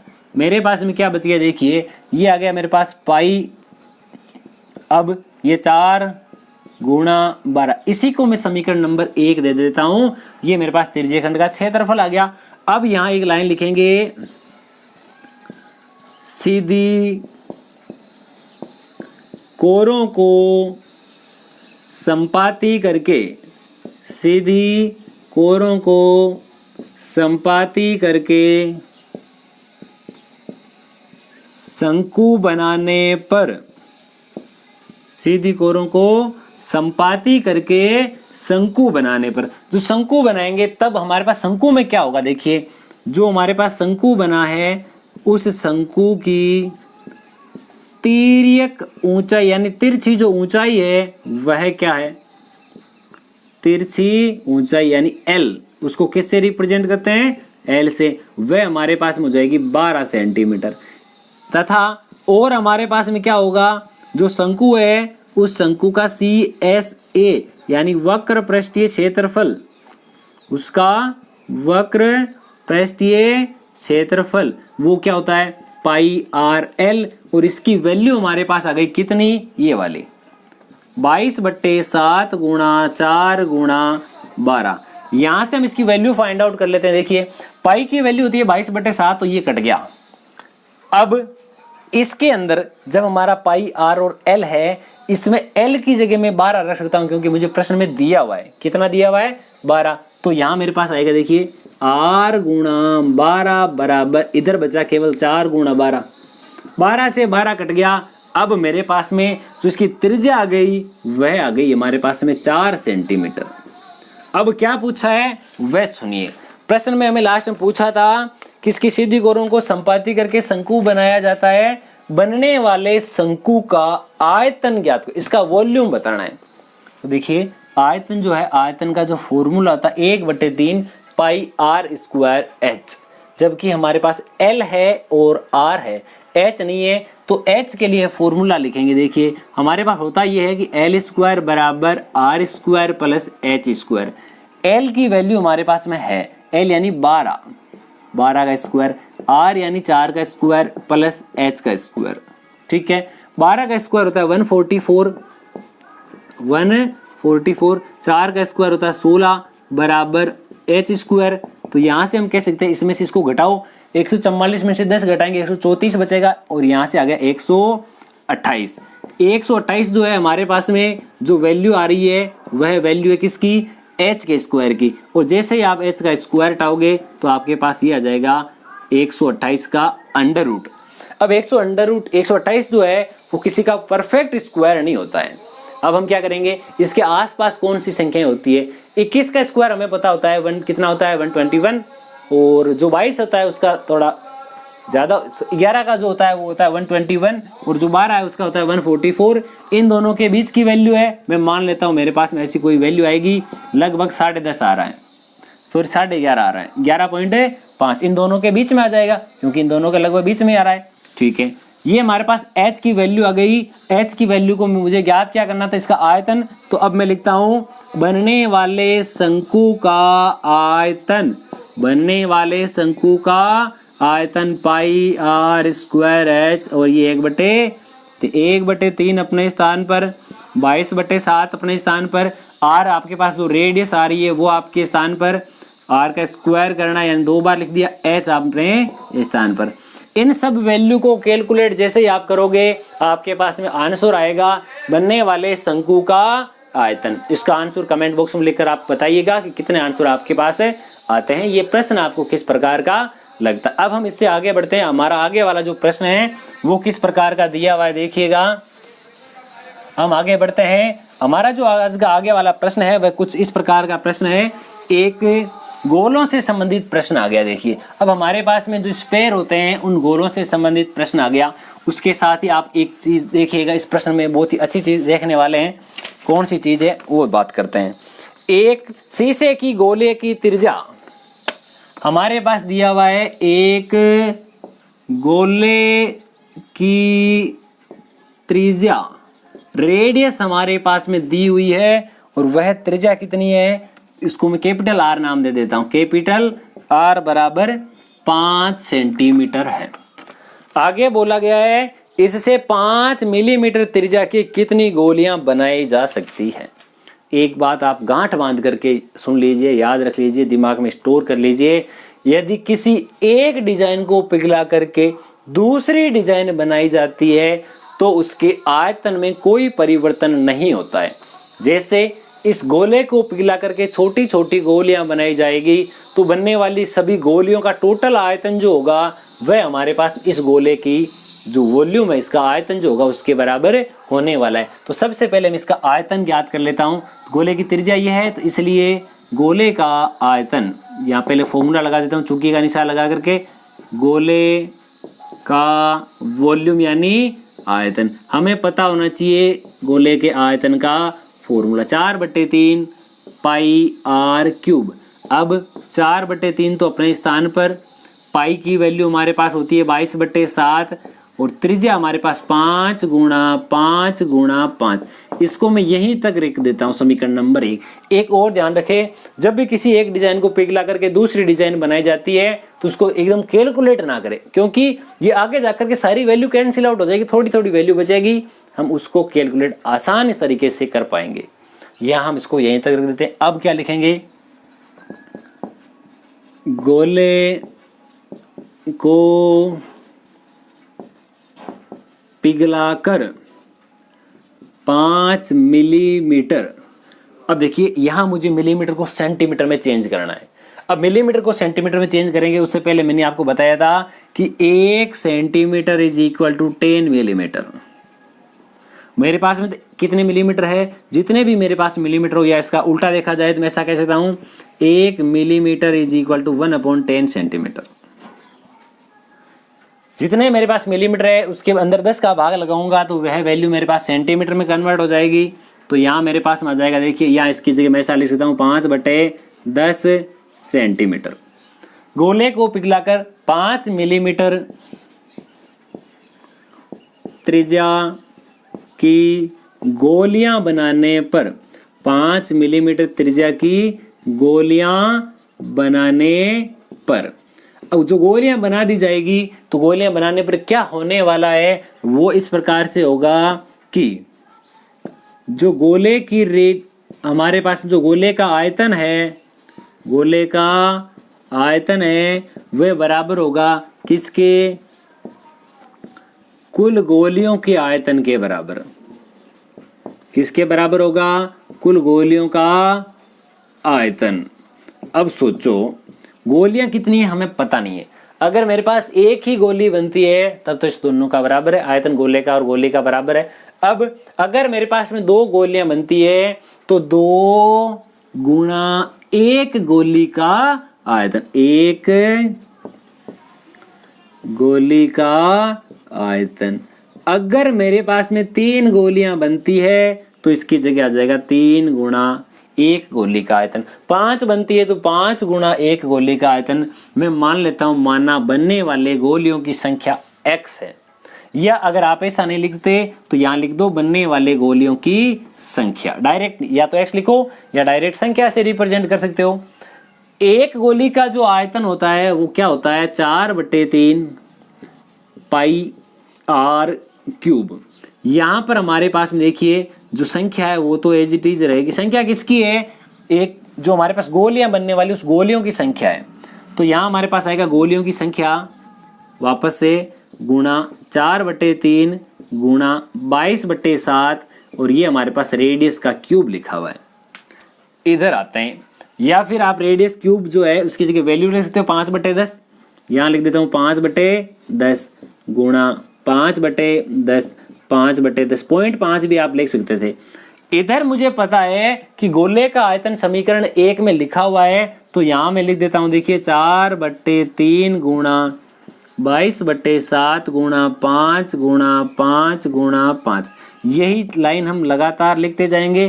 तो ये वापस यहाँ लिख देता हूँ 4/3 गुणा 22/7 गुणा 5 गुणा 5 गुणा 5। सोचिएगा समझिएगा, 4/3 से 4/3 गया, 22/7 भी गया, 5 5 5 ये भी गए 5 5।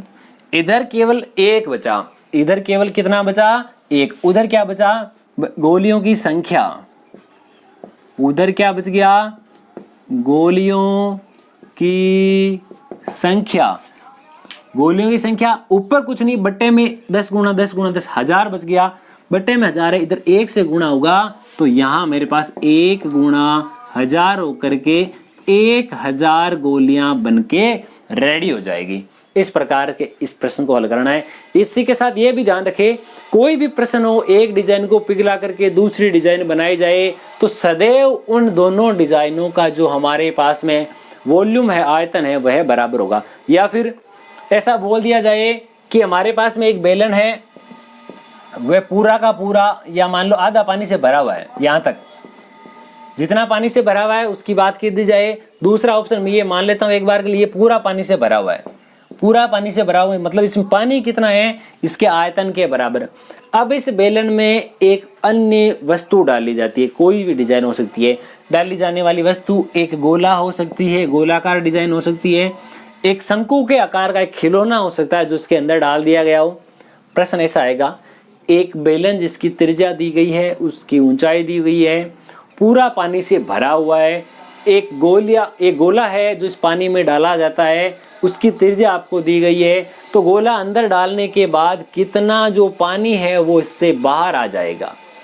आधा भरा हुआ था तो ऐसा पूछ लेगा कितना इसका पानी का स्तर है, वह ऊपर उड़ जाएगा।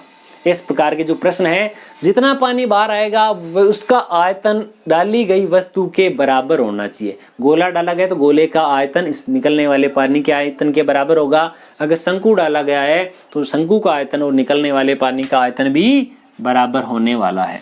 तो देखिए आगे वाला जो प्रश्न है उस पे बढ़ते हैं धीरे धीरे। हमारा जो आगे वाला प्रश्न होगा वो किस प्रकार का है, देखिएगा।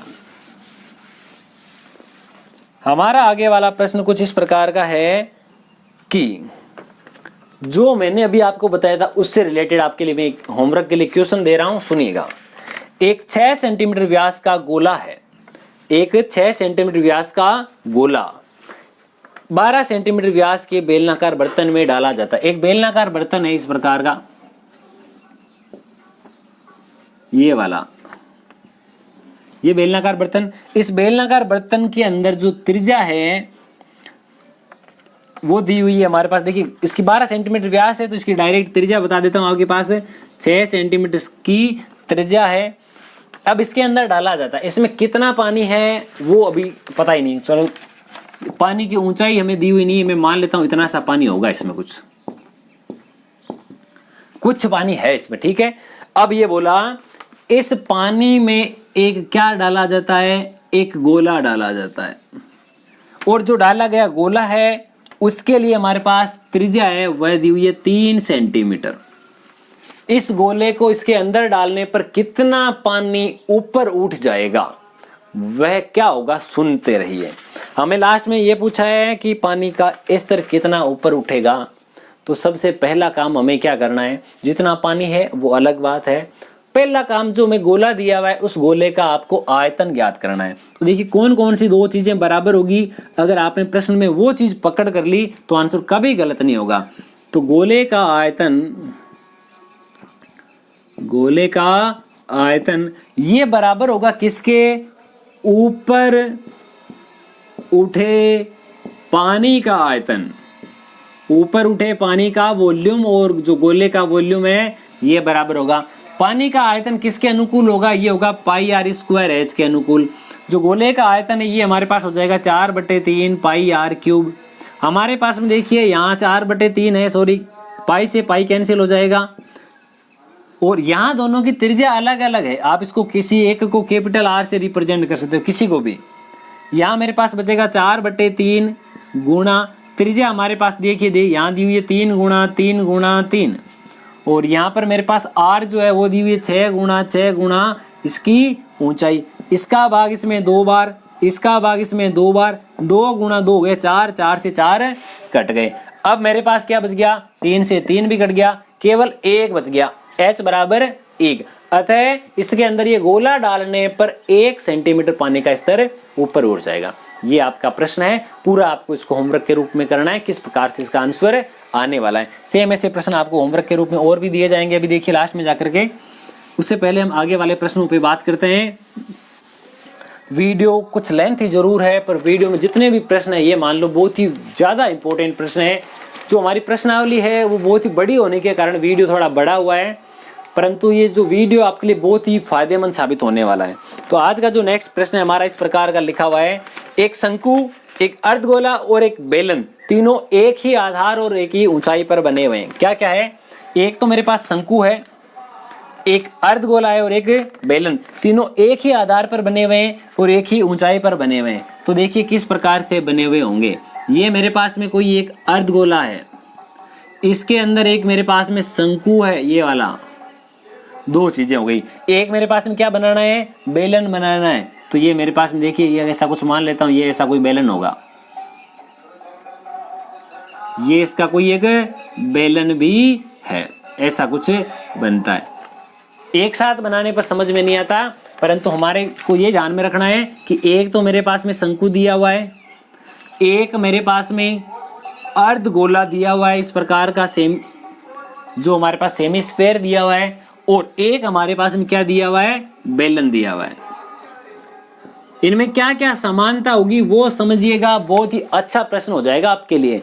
प्रश्न लिखा है दोनों जो तीनों हैं एक ही आधार पर बने हुए हैं और एक ही ऊंचाई पर बने हुए हैं। एक ही आधार पर है तो मैं कह सकता हूं इसकी जो त्रिज्या है, इसकी जो त्रिज्या है, इसकी जो त्रिज्या है, तीनों त्रिज्याएं बराबर है, क्योंकि आधार तीनों का सेम है। इसमें बोला गया था यहां से लेकर के यहां तक की दूरी हमारे पास त्रिज्या हो जाएगी। अब सोचो यह दूरी इसकी क्या है, ये गोले की ये भी त्रिज्या है, ये भी त्रिज्या, इसको मैं r से रिप्रेजेंट कर सकता हूं। ये इसकी r है, परंतु इसके लिए तो h है ना। समान यहां लिखेंगे कैसे, समान आधार वे समान ऊंचाई पर बने वाले शंकु अर्धगोले वे बेलन में। यहां हम लिख देंगे तीनों की आधार समान है, इसलिए तीनों की त्रिज्या समान होगी। और तीनों की ऊंचाई भी समान होगी, क्योंकि ये त्रिज्या है, ये भी त्रिज्या, कि दोनों त्रिज्या समान होती है। हमारे पास में जहां r है उसकी जगह में h लिख सकता हूं, h की जगह r लिख सकता हूं।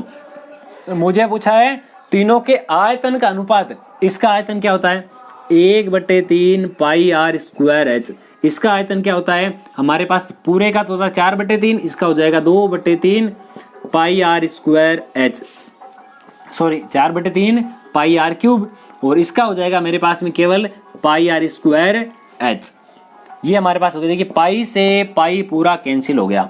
अब मेरे पास बच गया, देखिए r और h तो एक ही चीज है, तो जहां h है उसकी जगह में r लिख सकता हूं, h है उसकी जगह में r लिख सकता हूं। ये r का क्यूब, ये भी r का क्यूब, ये भी r का क्यूब, ये भी कट गया। अब मेरे पास में यहाँ बच गया 1/3, 2/3, यहाँ पर 1 बटे में 3 है, इसलिए प्रत्येक को 3 से गुणा करने पर, तो यहाँ 3 से 3 कट गए, 1:2:3। ये आपका परफेक्ट करेक्ट आंसर आ चुका है। ये आपको किस प्रकार का लगा? लेखन शैली थोड़ी स्पीड जरूर है, क्योंकि समय की सीमा के कारण हमें पूरे प्रश्न करने, प्रत्येक प्रश्न तक पहुंचना है। आप इसमें लिखने के जो प्रत्येक तरीका है वो आपको जिस प्रकार से आपको बताया गया है उसी प्रकार से आपको एडजस्ट करके आना है। अब आगे वाला जो प्रश्न है वो किस प्रकार का है सुनिएगा, देखिएगा, बहुत ही अच्छी प्रकार से समझिएगा कि आगे वाला जो प्रश्न है वो किस प्रकार का गिवन है। हमारा आज का नेक्स्ट जो प्रश्न है वो इस प्रकार का है, 9 सेंटीमीटर त्रिज्या के धातु के गोले को पिघलाकर, हमारे पास में जो धातु का गोला है उस सबसे पहले लिखेंगे कि धातु के गोले की त्रिज्या बराबर 9 सेंटीमीटर। धातु के गोले का आयतन, देखिए मैं जो वर्ड बोल रहा हूं प्रत्येक वर्ड पे गौर कीजिएगा। मैं जो चीज बोल देता हूं वह आपको लिख करके आनी है। हाँ, समय सीमा के कारण अब मैं यहाँ इसकी जो लैंग्वेज है वो आपको समझाने की कोशिश करूंगा। लैंग्वेज शायद थोड़ी कम लिख सकूं, पर समझने का ध्यान रखिएगा। एक धातु के गोले की त्रिज्या जो हमारे पास में 9 सेंटीमीटर है, इसका आयतन हमारे पास हो जाएगा 4/3 पाई r क्यूब। ये हमारे पास इसका वॉल्यूम आ गया, समीकरण नंबर 1। दूसरी चीज हमारे पास में क्या आएगी, हमें बोला है इसको पिघला करके 3 सेंटीमीटर त्रिज्या और 6 सेंटीमीटर ऊंचाई के शंकु बनाए जाते हैं। क्या लिखा है, धातु के गोले को पिघलाकर, धातु के गोले को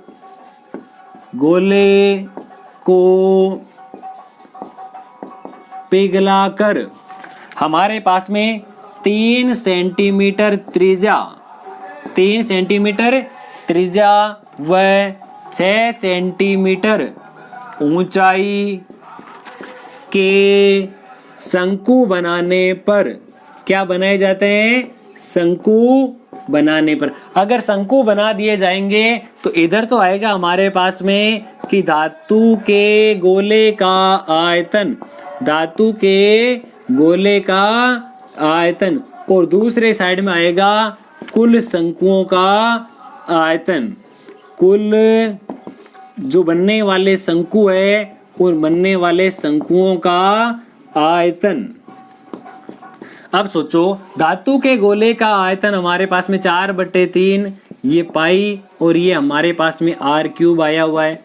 मैं मान लेता हूं शंकुओं की संख्या x है, जैसा अभी मैंने बताया था। आप x भी मान सकते हो, संख्या भी रिप्रेजेंट कर सकते हो। गुणा शंकु का आयतन होता है 1/3 पाई यानी 22/7 r स्क्वायर h, 1/3 पाई r स्क्वायर h। r की हमारे पास वैल्यू गिवन है, कितनी है देखिए 3, तो यहाँ ये r स्क्वायर और h हमारे पास ये रहा। 22/7 से 22/7 कैंसिल हो जाएगा, इस 3 से ये 3 कैंसिल हो जाएगा, 3 × 3 9 से 9 कट गया। अब मेरे पास इधर ओनली संख्या बचेगी, गुणा में मेरे पास क्या है 6। इधर क्या लिखा हुआ है देखिए 4 × 9 × 9, वो 6 लिखा हुआ है, यहाँ इधर आएगा तो बट्टे में चला जाएगा। इसके अलावा कोई नंबर नहीं बचा। इसमें 3 का भाग देते हैं 2 बार, इसमें 3 का भाग 3 बार, ये वाला 9 × 3 27 × 2 54। अतः बनने वाले शंकुओं की संख्या बराबर 54 हमारे पास होने वाली है। अब हम और आगे बढ़ते हैं। देखिए हमारे पास में जो प्रश्न है वो आगे वाला किस प्रकार का दिया हुआ है। अभी आपके लिए भी प्रश्न भी दिए जाएंगे, उससे पहले आपको वो वाले प्रश्न भी कवर करने जो हमारे विविध प्रश्नावली में दिया हुआ है। एक गांव की जनसंख्या 4000 दी हुई है। इस गांव में एक घनाभ के आकार की टंकी दी हुई है। उस टंकी की लंबाई, चौड़ाई, ऊंचाई दी है।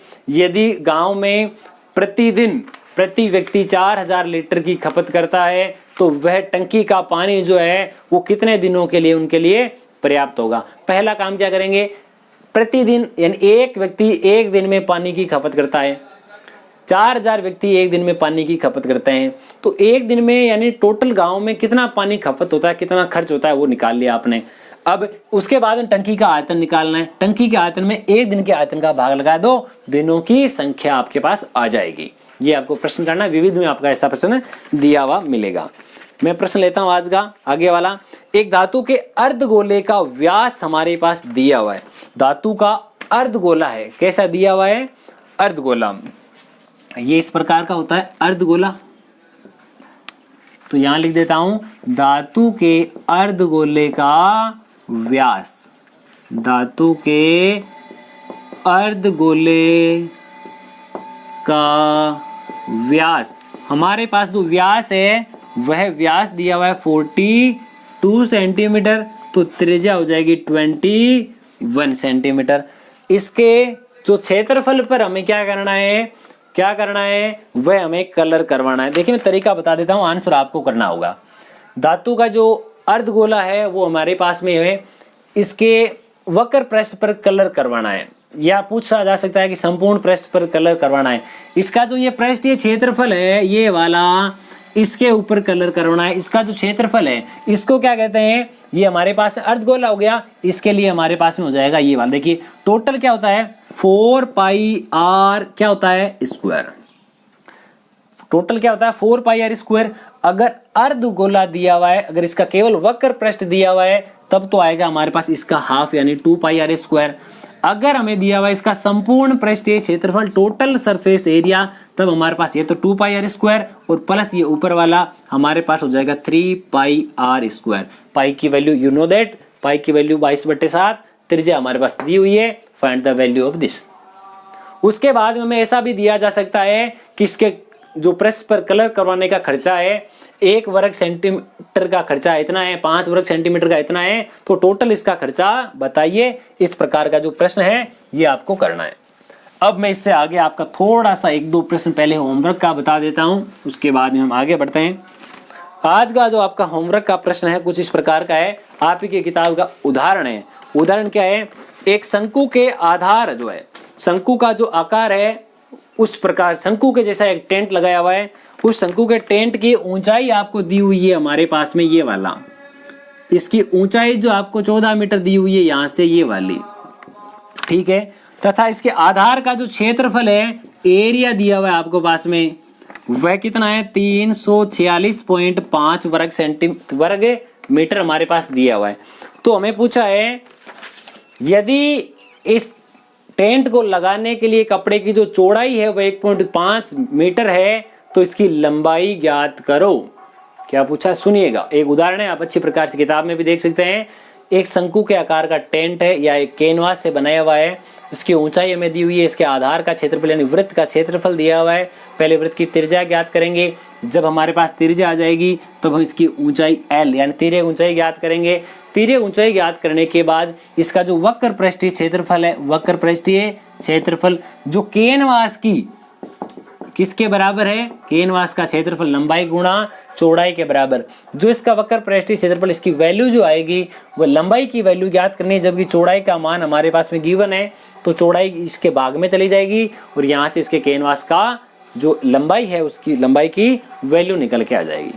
आज का आपके लिए जो नेक्स्ट प्रश्न है वो मैंने आपको बता दिया है। एक तो जनसंख्या वाला करना है, एक प्रश्न और है, एक बेलनाकार बर्तन में कितना पानी भरा जा सकता है वो दिया हुआ है। एक कैसा बर्तन है, बेलनाकार बर्तन, उस बेलनाकार बर्तन का आयतन आपको दिया हुआ है, उसका वॉल्यूम आपको पास दिया हुआ है, वह आपके पास है 30,800 सेंटीमीटर क्यूब।